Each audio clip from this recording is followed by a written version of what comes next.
Eh bien, mesdames, messieurs, bonsoir. L'équipe du pôle culturel, du pôle culture et patrimoine de la ville d'Irigny est heureuse de vous retrouver pour ce 8e Facebook Live en direct de la bibliothèque municipale d'Irigny. Alors, cet après-midi, Isabelle Ariche, bibliothécaire jeunesse, a eu le grand plaisir de conter des histoires de loups et de moutons à quelques enfants. Comme les conditions sanitaires ne nous permettent pas d'accueillir beaucoup de personnes en même temps, eh bien, nous avons souhaité offrir cette séance de lecture enregistrée et je sais que vous êtes déjà quelques-uns connectés et je vous en remercie. Alors, avant de laisser la parole à Isabelle, je vous rappelle les prochaines animations de la bibliothèque. Pendant les vacances de printemps, nous offrons aux lecteurs la possibilité de découvrir une nouvelle forme de lecture grâce aux histoires à réalité augmentée. Vous pouvez réserver des créneaux tous les après-midi jusqu'au 30 avril pour explorer avec vos enfants ces lectures interactives. Et puis le vendredi 16 avril, nous accueillerons l'auteur-illustrateur Arthur Ducoteau pour une deuxième séance d'initiation à la bande dessinée. Alors, merci beaucoup Isabelle d'offrir ces lectures, merci aux spectateurs nombreux et je vous rappelle que toutes les vidéos sont enregistrées sur la chaîne YouTube qui s'appelle Évasion culturelle par la bibliothèque municipale d'Irigny. Vous pouvez donc les visionner à volonté. Je vous souhaite une belle soirée à tous et je laisse la parole à Isabelle.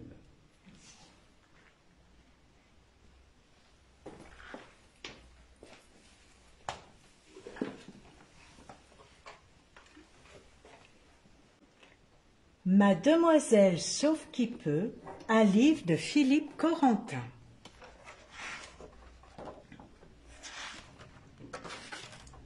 Il était une fois une petite fille, la plus espiègle qu'on eût pu voir.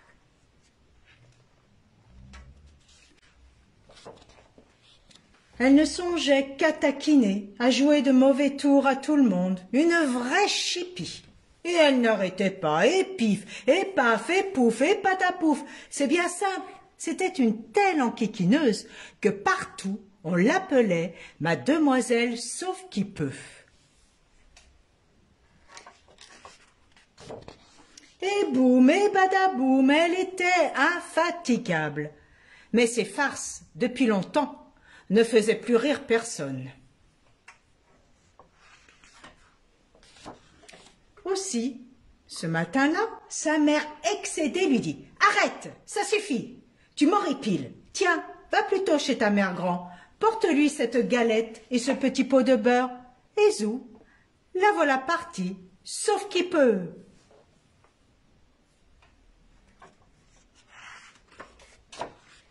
Et hop, la voilà chez la mère grand.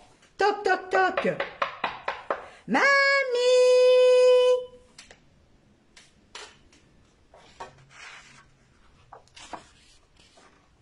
Mais chez la mère grand, personne. « Mamie! Mamie !» Pas de mamie.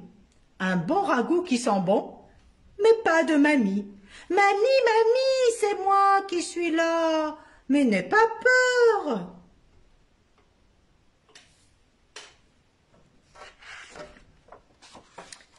« Mamie, mamie, où es-tu » Elle n'est pas là.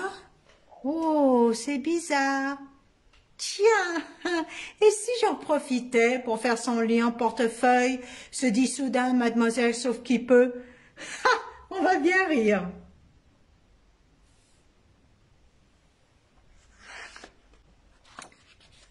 Mais, mamie, que fais-tu là? Pourquoi ne me répondais-tu pas? Oh, tu es malade. Oh, tu as mal aux dents, mamie? Oh, pauvre mamie. Allez, montre-moi. Oh, mais elles sont toutes grosses.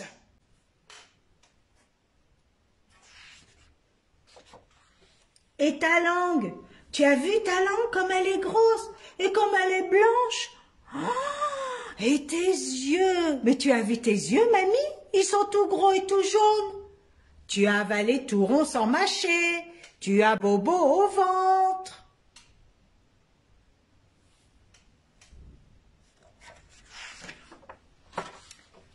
Non mais dis donc, le loup, tu crois que je ne sais pas faire la différence entre un loup et une mamie? Allez, houste, hors d'ici.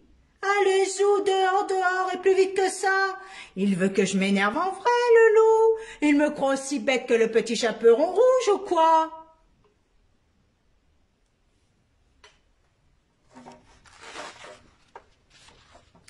Arrête, malheureuse, dit la grand-mère, mais laisse-le, ce n'est qu'un pauvre bouc que j'ai ramassé dans la neige, mourant de froid et de faim. Allez, venez plutôt à table, j'ai là un bon ragoût, dit la grand-mère. Ah non, non, mamie, il faut que je m'en aille. J'ai plein de trucs à faire, dit sa petite fille en lui faisant un gros bisou. Allez, embrassez-vous au moins, dit la grand-mère. Non, non, non, non, mamie, je n'ai pas le temps.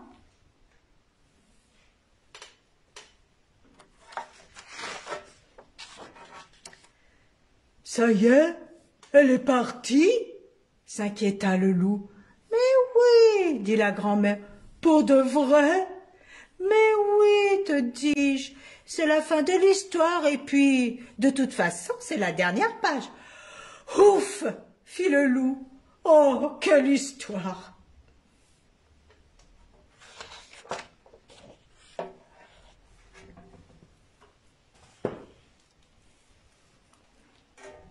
Louis Ier, roi des moutons.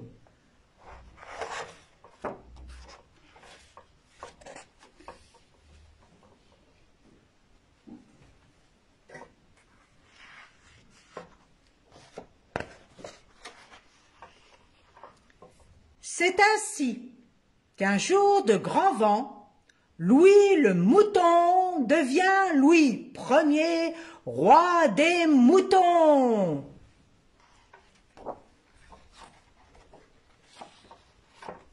Un roi se doit d'avoir un sceptre pour gouverner, se dit aussitôt Louis Ier.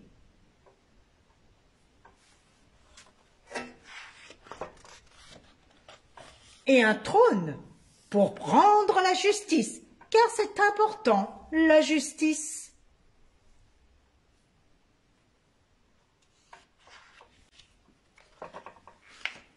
Et aussi un grand lit de roi pour que tout le monde assiste à son coucher.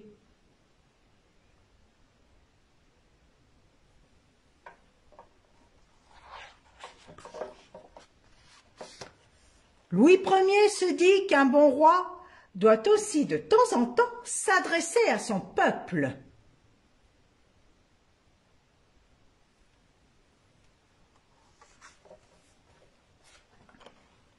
Sinon, pour occuper ses journées, Louis Ier irait à la chasse aux cerfs, aux sangliers et surtout aux lions.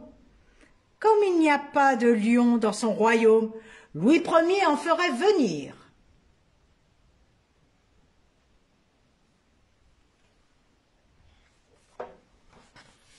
Il se promènerait dans ses jardins royaux, entretenus par les meilleurs jardiniers.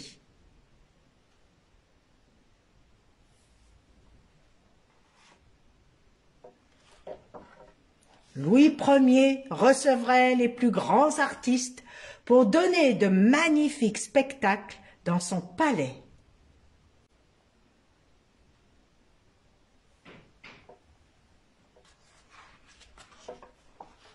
Et les ambassadeurs des animaux du monde entier viendraient présenter leurs hommages au roi des moutons.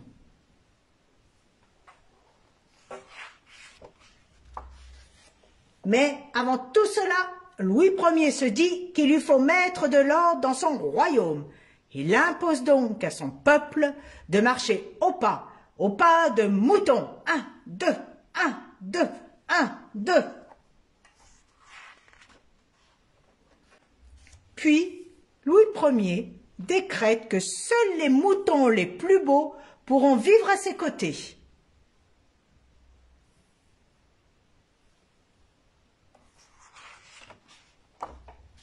Les autres seront chassés loin, très loin.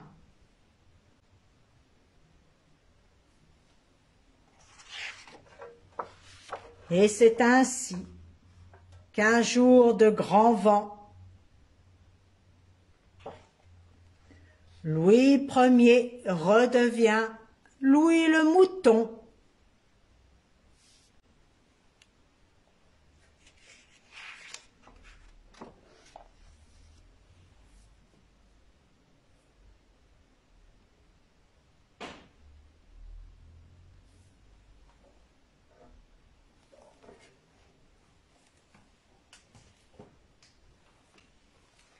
Marlaguette de Marie Colmont.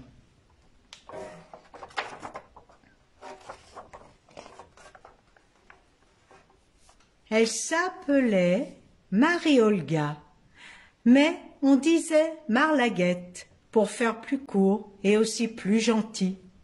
Un jour qu'elle était allée cueillir des champignons dans les bois, une grosse bête sauta sur elle et l'emporta pour la manger.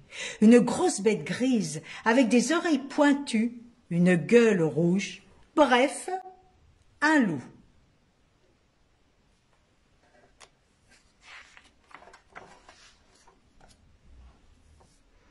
Elle se débattait, Marlaguette, dans la gueule du loup, et le loup, qui courait toujours, en était tout gêné.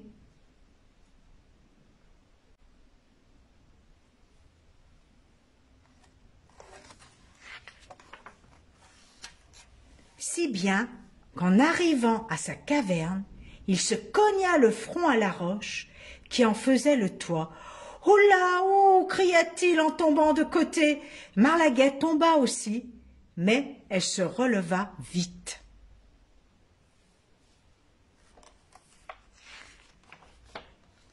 « Bien fait !» cria-t-elle en faisant la nique au loup. Mais le loup ne bougeait plus. Il avait l'air bien malade, avec une grosse bosse au front, une écorchure et un petit peu de sang qui en coulait. Maintenant, Marlaguette le regardait et sa colère tombait. « Oh, pauvre petit loup, dit-elle, il est bien blessé. » Alors, elle tira son mouchoir, alla le tremper dans la source qui chantait tout près.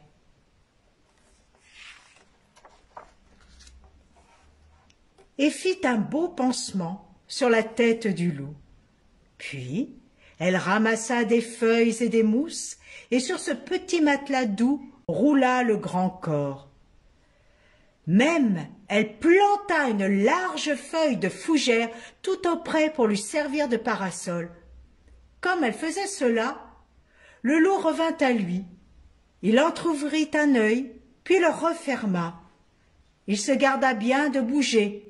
D'abord parce qu'il avait grand mal à la tête, et puis parce que c'était tout nouveau pour lui d'être dorloté, et ma foi, c'était pas désagréable. Marlaguette s'en alla sur la pointe des pieds.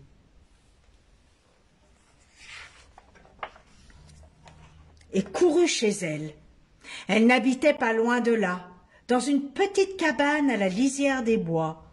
Elle fit un grand pot de tisane et revint le porter au loup, avec une petite tasse pour le faire boire. Oh, ce ne fut pas commode. Les grandes dents du loup cognaient contre la tasse, et sa grande langue laissait échapper la moitié du liquide.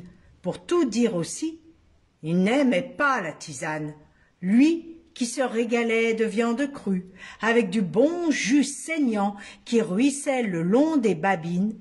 Ah, cette camomille l'écœurait. « Oh, bouh, mais que c'est fade !» geignait-il en lui-même. Mais Marlaguette disait « Allons, bois, vilain loup !» d'une voix si douce qu'il n'avait qu'à obéir. Elle le soigna comme ça pendant 8 jours, puis elle l'emmena faire une petite promenade en marchant tout doucement pour ne pas le fatiguer.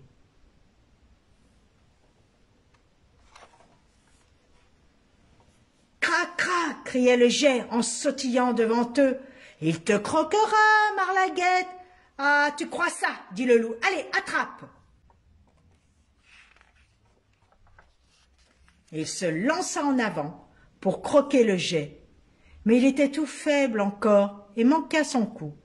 Le deuxième jour, comme il se promenait, bien sage à côté de la petite fille, le geai revint. « Crin, crin, Marlaguette, il te croquera !»« Menteur !» cria le loup, et pour le punir, il se lança en avant, et cette fois, il croqua le geai.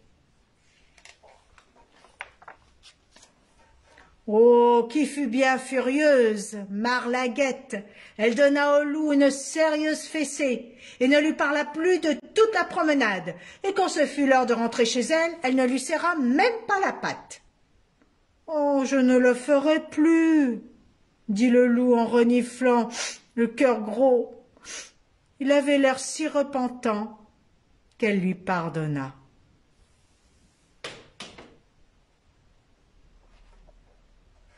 De fait, à partir de ce jour, il ne mangea plus une seule bête vivante.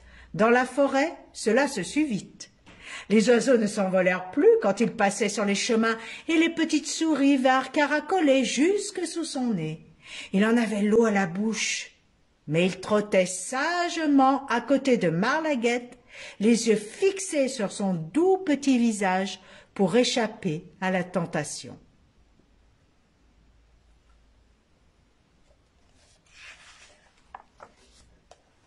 Mais alors, qu'est-ce qu'il mangeait? Des framboises, des myrtilles, des champignons, des herbes, du pain que lui portait Marlaguette. Hélas, à ce régime, il s'anémia. Un loup n'est pas végétarien. Un loup, il faut qu'il mange de la viande. Son estomac est fait pour ça. Ce fut un vieux bûcheron qui le dit à Marlaguette. Il est en train de mourir, ton ami le loup.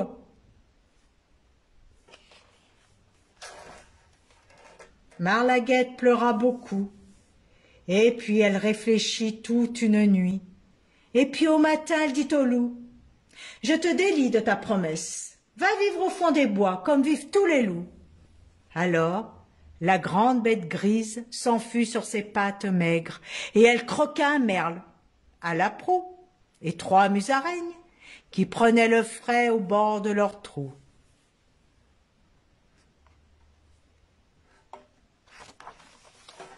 En peu de temps, le loup redevint fort et beau.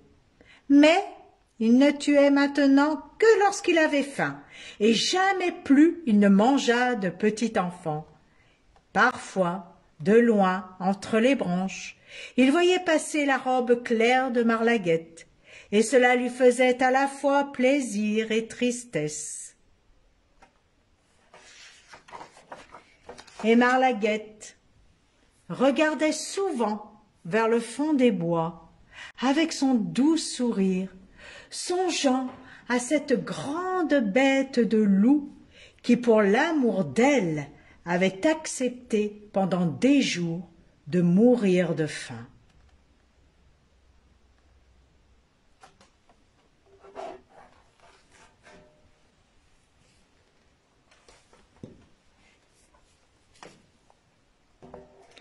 Les loups d'Émilie Gravette.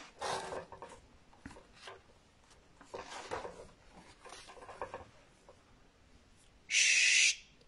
Lapin va à la bibliothèque. Il choisit un livre sur les loups.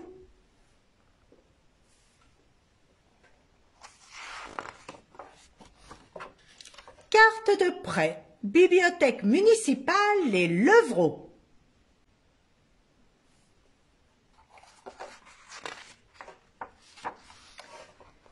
Les loups gris vivent en meute. Une meute compte entre 2 et 10 membres.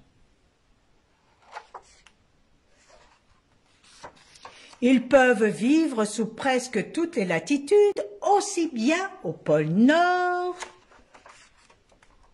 qu'à la lisière des villes et des villages.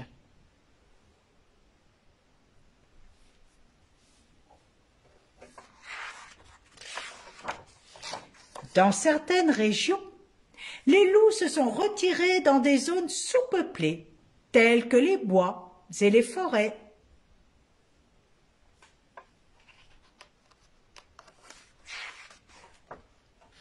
Ils ont des griffes aiguisées.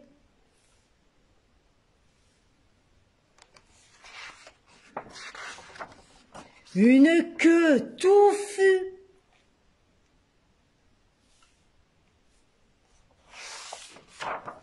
Et une épaisse fourrure qui héberge des puces et des tiques.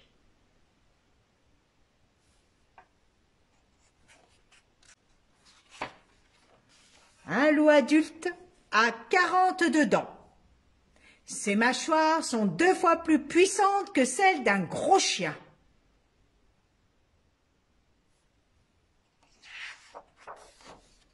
Les loups se nourrissent essentiellement de viande. Ils chassent souvent des proies plus grandes qu'eux, comme les cerfs, les bisons ou les élans. Mais ils apprécient aussi des mammifères plus petits, tels que les castors, les campagnols et les lapins.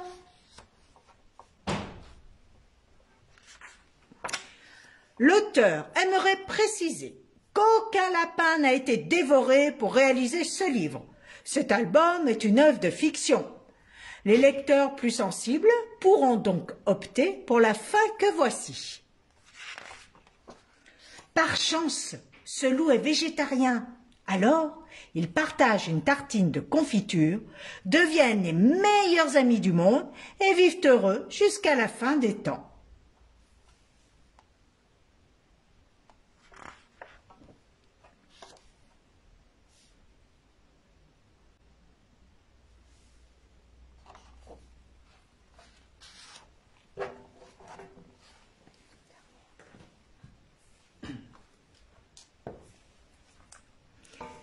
Brigitte, la brebis qui n'avait peur de rien.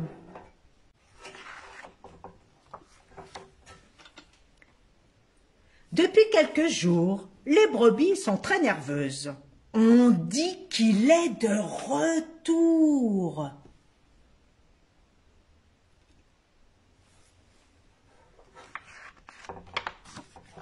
Depuis quelques jours, elle a envahi le troupeau. C'est sûr, tôt ou tard, il va surgir. Et c'est la peur. Et lui, c'est le loup. Mais qui sait d'où vient le danger ?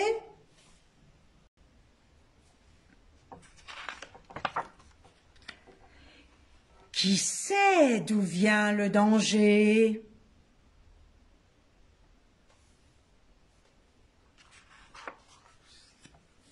Brigitte, elle, n'a peur de rien. Et elle est très gourmande. Depuis qu'elle a découvert la douceur des framboises, l'herbe c'est bon pour les autres et rien ne l'arrête.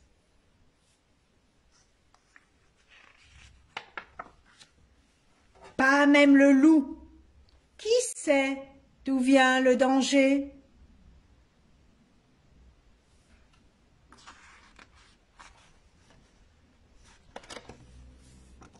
Les brebis sont partagées.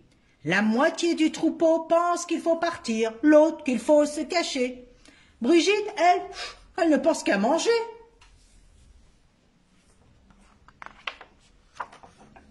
Mais qui sait d'où vient le danger?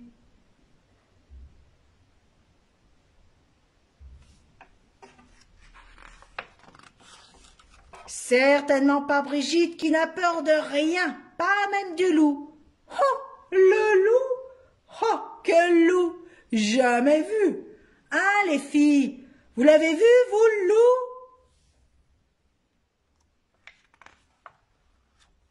Hé, attendez-moi!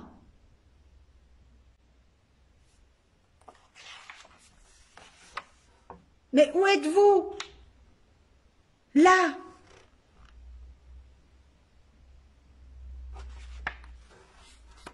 Oh, Brigitte, elle se sent pas bien. Oh, elle a comme envie de... Et voilà ce qui arrive quand on mange trop de framboises. Oh, ça sent le vomi.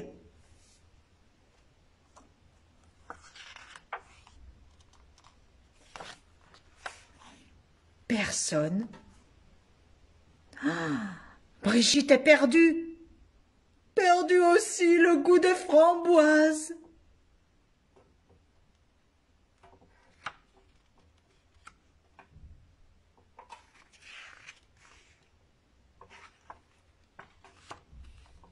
Mais tu n'es pas un nuage, toi?